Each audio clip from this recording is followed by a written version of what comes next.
Protecting justice, or just protecting themselves? As you watch what's next, ask yourself, whose interests do police and prosecutors have in mind? This is Officer Anthony Armour walking into federal court. It's where he and Phoenix police face two lawsuits, one filed by Francis Salazar. Oh my gosh, it was devastating.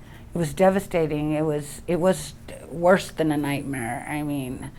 And if you've seen her reports, you know her case. This grandmother sent to prison based on the testimony of a documented liar. The Phoenix police officer's history of dishonesty kept from her attorneys and from the jury. Brady lists are supposed to make sure something like that never happens. After our first investigation, we obtained inside emails and documents.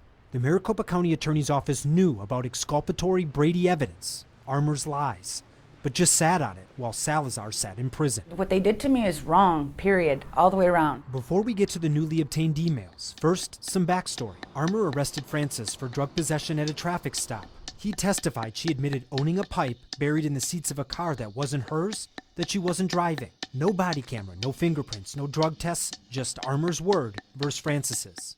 That's the whole case. Listen to Prosecutor Elizabeth Lake's closing argument. Look at who has a reason to lie. Look at who might have lied before. She tells the jury Francis is the liar, Armour the unimpeachable truth teller. Officer Armour is a police officer. He wouldn't have a reason to build a case against her once it's convinced. The defendant wants you to believe that she's the subject of some conspiracy to convict her. That's just not the case.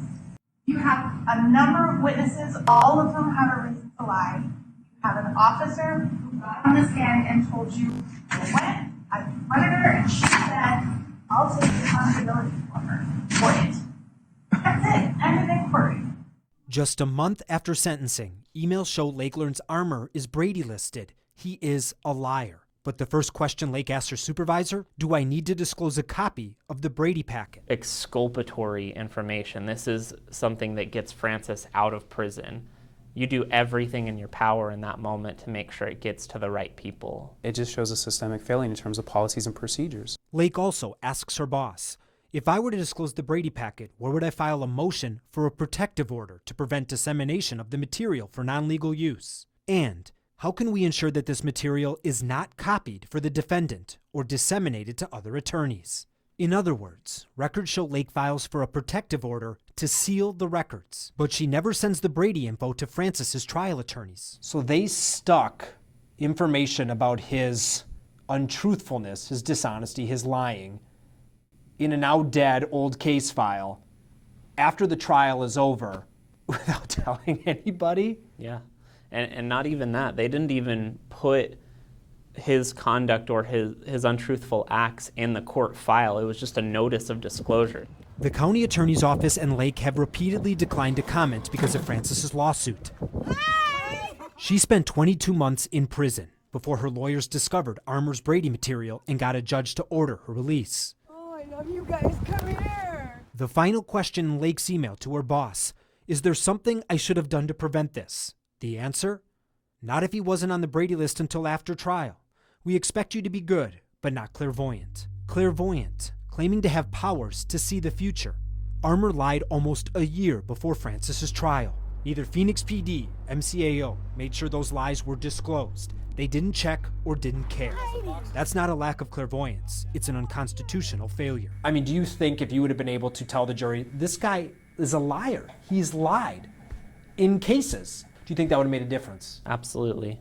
I absolutely do. How prevalent in these exonerations is the withholding of evidence? It's quite common. Sam Gross, an attorney, law professor, and founder of the National Registry of Exonerations. At the University of Michigan Law School, the registry is America's largest database of exonerations.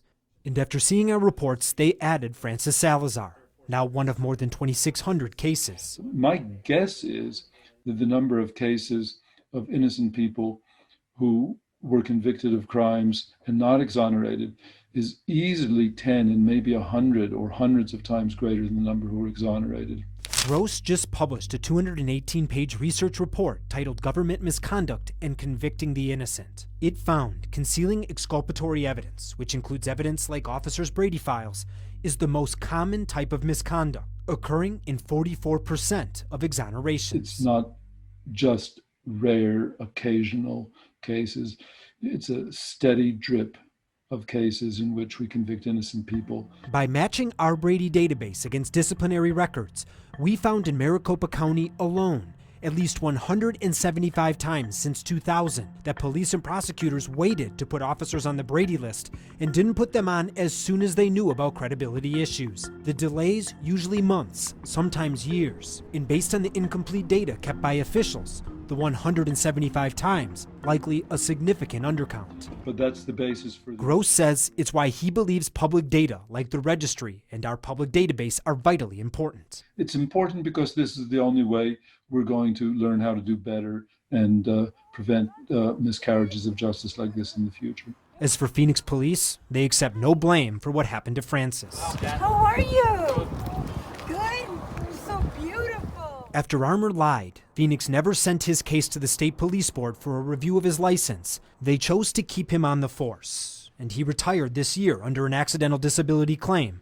He now receives a full pension and benefits. And he continued to work. He continued to be a police officer. About how many drug-related arrests would you say you've completed in your career? Hundreds.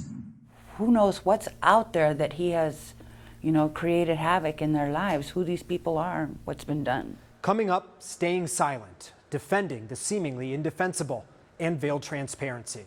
It's all become too common and accepted for our leaders.